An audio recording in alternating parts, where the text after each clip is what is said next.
Hello students, आज हम lesson number 13 को डिस्कस करेंगे, जिसमें आज हम जो इम्पोर्टेंट स्किल्स में से एक स्किल्स को डिस्कस करने जा रहे हैं। इससे पहले हमने लिसनिंग स्किल को डिस्कस किया, उसके बाद हमने स्पीकिंग स्किल को डिस्कस किया। आज हम रीडिंग स्किल को डिस्कस करेंगे। रीडिंग स्किल होती क्या है, टीचिंग ऑफ रीडिंग स्किल्स क्या होती हैं, कि टीचर्स रीडिंग स्किल को कैसे बढ़ा सकते हैं, ये रीडिंग का मतलब क्या होता है और रीडिंग स्किल क्यों ज़रूरी है, इसके बारे में हम जानेंगे। सबसे पहले रीडिंग एंड कम्प्रीहेंशन, मतलब रीड करना का मकसद होता है समझना। Reading is the process of constructing meaning from written text, comprehending and actively responding to what is the read. मतलब इसका मकसद ये है कि जो टेक्स्ट दिया होता है, जो कुछ लिखा होता है, जैसे इसमें लिखा हुआ है तो मैं उसको रीड कर रहा हूँ और आपको एलेबोरेट कर रहा हूँ और आपको समझा रहा हूँ। उससे मुझे जो अंडरस्टैंडिंग हो रही है उसको कंप्रीहेंशन कहते हैं, मतलब समझना। रीड करके किसी चीज़ को समझना उसको रीडिंग कहते हैं। मतलब रीडिंग से आप मुख्तलिफ मीनिंग ले सकते हैं, एक ही वर्ड के डिफरेंट मीनिंग हो सकते हैं, इसलिए ये बहुत ही ज़रूरी है। इससे आपका अपना पर्सनल नॉलेज यूज़ कर सकते हैं, टेक्स्ट को यूज़ कर सकते हैं और डिफरेंट चीज़ें हो सकती हैं।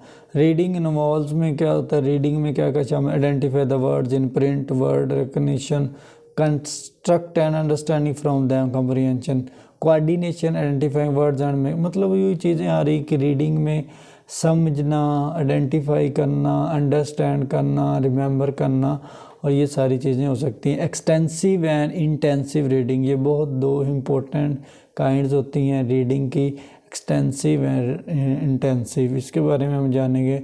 उसके बाद रीडिंग पर्पस कंप्रीहेंशन क्या होता है, कि रीडिंग का मकसद ये होता है कि समझना किसी भी टेक्स्ट को, राइटिंग स्टाइल को, आइडिया को, थॉट को। मतलब जो राइटर जो लिख रहा होता है उसका मकसद ये होता है कि आप जो टेक्स्ट रिटन होता है उसको समझे, उसमें क्या क्या चीज़ें हैं और उसका व्यू पॉइंट, उसका एक्सपीरियंस, उसका स्टाइल, उसका थीम, वो तमाम चीज़ें समझना हम पे डिपेंड करता है। और जब हम अच्छे से रीड करेंगे फिर उस चीज़ को समझ सकेंगे। उसके बाद attributes of a good reader, मतलब एक रीडर को एट्रीब्यूट देना चाहिए, मतलब उसको क्रेडिट देना चाहिए जब वो रीड करे और उसमें से मीनिंग्स निकाले और अच्छी चीज़ों को समझे। तो रीडिंग एज ए प्रोसेस है, रीडिंग का तरीका होता है, प्रोसेस होता है। Text presents letters, words, sentences and in different shapes.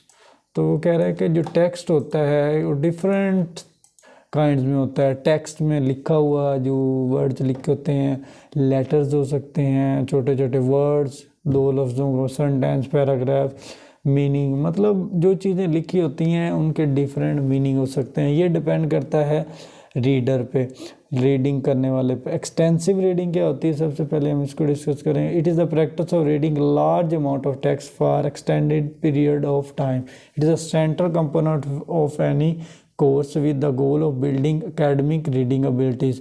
मतलब एक बहुत ज़्यादा एक्सटेंसिव, मतलब बहुत ज़्यादा जो अमाउंट होती है टेक्स्ट की, उसको रीड करना और उसको लंबे अरसे के लिए यूज़ करना हमारी प्रैक्टिकली लाइफ में। इसमें मुख्तलिफ़ किस्म के वेज हो सकते हैं, तरीक़ाकार हो सकते हैं हमारी लाइफ में। मतलब बहुत ज़्यादा मटेरियल को रीड करना, एक्सटेंसिव रीडिंग करना, टेक्स्ट बहुत ज़्यादा रीड करना, जिस तरह हम अपनी प्लेज, नॉवेल्स, पोइट्री, इनमें हम बहुत सारा टेक्स्ट रीड करते हैं। वो कहता है जी एक्सटेंसिव रीडिंग मटेरियल कहाँ से आता है, if they are struggling to understand where every word they can hardly read for play, therefore make interesting, attractive and level appropriate reading material available, books which student can understand and readily accessible। वो कहता है कि जी ये depend करता है आपके interest पर। अगर आप बहुत ज़्यादा टेक्स्ट पढ़ लें और आपको उसकी चीज़ की समझ ना आई तो फिर आपके लिए मुश्किल हो जाता है। तो आप बुक्स की हेल्प ले सकते हैं और डिफरेंट चीज़ें हो सकती हैं, जिसमें आप लाइब्रेरी की फैसिलिटीज़ से मुस्तफ़ीद हो सकते हैं। मतलब लाइब्रेरी में मुख्तलिफ़ किस्म का मटेरियल अवेलेबल होता है, स्टूडेंट्स अक्सर लाइब्रेरी का यूज़ करते हैं और इसकी फैसिलिटीज से फ़ायदा उठाते हैं। उसके बाद rule of teacher extensive reading, teacher का क्या रोल होता है एक्सटेंसिव रीडिंग में, क्या अहम रोल अदा करता है। ऑर्गेनाइज़र होता है, मतलब अपॉर्चुनिटीज़ क्रिएट करता है, बताता है कि कितनी टाइप्स होती हैं, स्टूडेंट्स को क्या करना चाहिए, क्या रीड करना चाहिए और कौन कौन सी चीज़ें रीड करके अपने दिमाग में रखनी चाहिए। ट्यूटर, मतलब ट्यूटर होता है वो एक लाइब्रेरी में डिफरेंट किस्म की ट्यूटर मतलब टीचर ही, वो भी टीचर की ही काइंड है। मोटिवेटर मतलब मोटिवेट करता है कि रीड करने से ये होता है, रीडिंग करने से ये फ़ायदे होते हैं, तो ये सारी। उसके बाद टास्क क्या हो सकते हैं, टीचर मुख्तलिफ किस्म के टास्क दे सकता है स्टूडेंट्स को। वीकली रीडिंग डायरी है, शॉर्ट बुक रिव्यू है फॉर क्लास नोट्स बोर्ड, तो ये सारी चीज़ें हो सकती है। उसके बाद सेकंड जो काइंड है इंटेंसिव, कहता है जी it involve learner reading in detail with specific learning aims and task. कहता है कि जब एक लर्नर जो पढ़ने वाला डिटेल से स्पेसिफिक, उसका मकसद ये है कि मैं कोई चीज़ एक ख़ास मकसद के लिए पढ़ रहा हूँ, तो कहता है जी it can be compared with extensive reading which involves learners reading text for enjoyment and develop general reading skills. तो इसमें ये कह रहा है कि एक मकसद के लिए पढ़ना, ना कि मतलब आप पे कोई चीज़ ठोस दी गई है कि आपने ये ही करना है। और उसके बाद वो एग्जांपल में कहता था learner read a short text and put events from it in chronological order, मतलब 1 से 10 तक या ABCD से क्रोनोलॉजिकल ऑर्डर। वो कहता है जी स्टूडेंट्स प्रैक्टिस करते हैं, इसमें स्टूडेंट को हेल्प मिलती है, उसमें कुछ वो मटेरियल जो उनको अच्छा नहीं लगता स्किम कर देते हैं, छोड़ देते हैं, उनको इन्फॉर्मेशन मिलती है डिफरेंट किस्म। इंटेंसिव रीडिंग एक्टिविटीज़ क्या होती हैं, मतलब क्या क्या एक्टिविटीज़ टीचर स्टूडेंट्स को देते हैं, मुख्तलिफ हो सकती हैं, स्कैमिंग हो सकती है, स्कैनिंग हो सकती है, मतलब ये लफ्ज़ आपने करने ये छोड़ देने। रूल ऑफ टीचर, टीचर का क्लास में रूल क्या होता है, ऑर्गेनाइज़र होता है। ऑर्गेनाइज मतलब वो चीज़ों को मैंने ऑब्ज़र्व करता है, स्टूडेंट्स को देखता है कि फ़लाँ स्टूडेंट क्या कर रहा है, फ़लाँ क्या कर रहा है, तो ये सारी चीज़ें उसकी लाइफ में होती हैं, ये तो बहुत ही ज़्यादा अहम रोल अदा करता है। उसके बाद फीडबैक ऑर्गेनाइज़र होता है कि जब स्टूडेंट्स चीज़ों को समझते हैं उसके बाद वो बताते हैं, फिर टीचर उनको बताता है कि नहीं ये इस तरह नहीं, इस तरह करना चाहिए, इस तरह नहीं, इस तरह करना चाहिए। और प्रॉम्प्टर होता है टीचर में student note a certain language which when they have read the text, मतलब वो उनको बताता है कि ख़ास किस्म की लैंग्वेज के बारे में उनको गाइड करता है। क्वेश्चन ऑफ वोकैबुलरी लर्निंग, इसमें क्वेश्चनिंग हो सकती है मुख्तलिफ किस्म के लर्निंग में, रीडिंग लेसन स्टूडेंट मुख्तलिफ किस्म से सॉल्यूशंस उससे मिल सकते हैं, मतलब रीडिंग का मकसद ये होता है अंडरस्टैंडिंग। उसके बाद strategies for developing reading skill, कहता है क्या पॉलिसीज़ होनी चाहिए, स्ट्रेटजीज़ क्या होनी चाहिए डेवलपिंग रीडिंग स्किल को इफ़ेक्टिव कैसे बनाया जा सकता है, किस तरह रीडिंग स्किल को इम्प्रूव किया जा सकता है। कहता है जी effective language to help student develop a set of reading strategies so that may just their reading behaviour to deal with variety of situation types of input. वो कहता है कि स्टूडेंट्स को इस तरह की स्किल्स मुहैया की जानी चाहिए कि उनको एक टास्क दिया जाता है तो उसके बाद उनको कहा जाए कि आपने इस जगह ये वर्ड बोलना है, इस जगह ये वर्ड्स बोलना है, तो उनके इसमें बहुत ज़्यादा फ़ायदा होता है, उनको अंडरस्टैंडिंग होती है, मुख्तलिफ चीज़ें सीखने का मौका मिलता है, तो इस तरह उनका व्यू पॉइंट बढ़ता है। रीडर की स्ट्रेटजीज़ क्या होनी चाहिए, तो वो ये भी मुख्तलिफ है, मतलब चीज़ों को समझता है, सम टाइम वो चीज़ों को नहीं सही समझ पाता तो वो टीचर से हेल्प लेता है। कॉमनली यूज स्ट्रेटजीज, आम जो स्ट्रेटजीज यूज़ होती हैं, हेडिंग, फ़ोटोज़, ये सारी चीज़ें इसमें आती हैं। स्कीमिंग रीड मतलब पैराग्राफ्स, गेसिंग फ्रॉम कॉन्टेक्स्ट को देखना, उसके बाद पैराफ्रेजिंग करना, मतलब चीज़ों को कहा जाए कि इसमें से ये निकालनी है, ये छोड़ देनी है। समराइजिंग, चीज़ों को इकट्ठा करना, मतलब ये एक टास्क दे देता है स्टूडेंट को टीचर कि आपने इस चीज़ को इकट्ठा करके बताना है कि इसमें क्या चीज़ बताई गई है। उसके बाद समझ में पार्ट ऑफ लेसन है, ठीक है। उसके बाद ऑल दी स्ट्रेटजी में इंट्रोड्यूस इन क्लासरूम, वो कहता है कि एक क्लासरूम में जो स्ट्रेटजीज हमने डिस्कस किए हैं कि वो कैसे इंट्रोड्यूस करवाई जा सकती हैं, टीचर उसको कैसे इंट्रोड्यूस करवा सकता है। कहता जी डिफरेंट वे हैं इनमें से। कहता जी by encouraging student talk about what strategy that they think will help them approach a reading assignment. इस तरह असाइनमेंट टीचर्स देते हैं स्टूडेंट्स को, कहता है इसको रीड करना है इस पॉइंट ऑफ व्यू से ताकि उनको इस चीज़ में हेल्प मिल सके। Goals and techniques for teaching reading, मकसद क्या होता है, टेक्निक्स क्या होती हैं, ये सारी चीज़ें इसमें डिस्कस की जाती हैं। ये सारा डिपेंड करता है टीचर पे, टीचर ही की रोल इसमें अदा करता है। अगर टीचर ना हो तो स्टूडेंट्स गेन नहीं कर सकते। रीडिंग प्रोसेस क्या होता है, इसमें कौन कौन से प्रोसेस होते हैं, अवेयरनेस, जानना, चीज़ों के बारे में आइडिया लेना, ठीक है। उसके बाद प्रैक्टिस करना बार बार चीज़ों की, उन्हीं चीज़ को। उसके बाद इनकरेज करना स्टूडेंट्स को।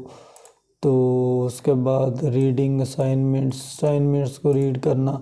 ये सारी स्ट्रेटजीज होती हैं रीडिंग प्रोसेस की। Integrating reading strategies in instruction, effective reader know how to use strategy before, during and after reading.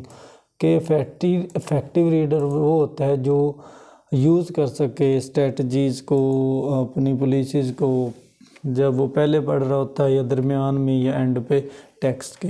कहता है बिफोर रीडिंग, मतलब रीडिंग करने से पहले ये आइडिया हो कि मैं क्या रीड करना जा रहा हूँ, इंग्लिश है, उर्दू है, और इसमें से क्या चीज़ें मैं लूँगा। उसके बाद ड्यूरिंग या आफ्टर, मतलब जब चीज़ें पढ़ ली उसके बाद उनको गैस करना, समझना उसमें क्या चीज़ है। आफ्टर रीडिंग में तो आपको पता है कि जो चीज़ हमने पढ़ी है उसमें से हमने क्या चीज़ लेनी है और क्या चीज़ हमें मिली है। कहता है यूज़ ऑफ ऑथेंटिक मटेरियल, वो कहता है इस अच्छा मटेरियल यूज़ करना चाहिए, ऑथेंटिक वे यूज़ करना चाहिए हमारी रीडिंग के लिए। मतलब एक अच्छा टेक्स्ट सेलेक्ट करना चाहिए ताकि उससे हमें अच्छी समझ आ सके। कहते हैं activities for developing reading skill, activities क्या होनी चाहिए डेवलपिंग स्किल के लिए, मतलब कौन कौन सी स्किल्स टीचर को अडॉप्ट करनी चाहिए। इसमें मुख्तलिफ़ किस्म की हो सकती हैं, ये टीचर पे ही डिपेंड करता है। Some time pre reading task हो सकता है कि टीचर कहता है कि जी ये चीज़ सुबह हमने डिस्कस करनी है तो आपने इसको पहले पढ़ के आना है। जब हम पढ़ के जाएंगे तो उसकी अंडरस्टैंडिंग ज़्यादा बेहतर से हो सकेगी। तो ये ख़ास तौर पे उस लैंग्वेज में होता है जो हमारी फर्स्ट लैंग्वेज नहीं होती, नॉन नेटिव लैंग्वेज होती है। तो इसमें ये बहुत ही अहम चीज़ होती है कि pre reading task, teacher student को टास्क देते हैं कि आपने ये टेक्स्ट पढ़ के आना है, नेक्स्ट डे हम इसको डिस्कस करेंगे। उसके बाद प्रेडिक्शंस हैं, इस पे मुख्तलिफ़ किस्म की राय मिलती है। जब रीडिंग कर रहे होते हैं तो उसमें मुख्तलिफ़ किस्म के टास्क होते हैं। रनिंग या रीडिंग एक्टिविटीज़, मतलब तेज़ी से रीडिंग एक्टिविटीज़ करना, और ये सारी चीज़ें इसमें शामिल होती हैं।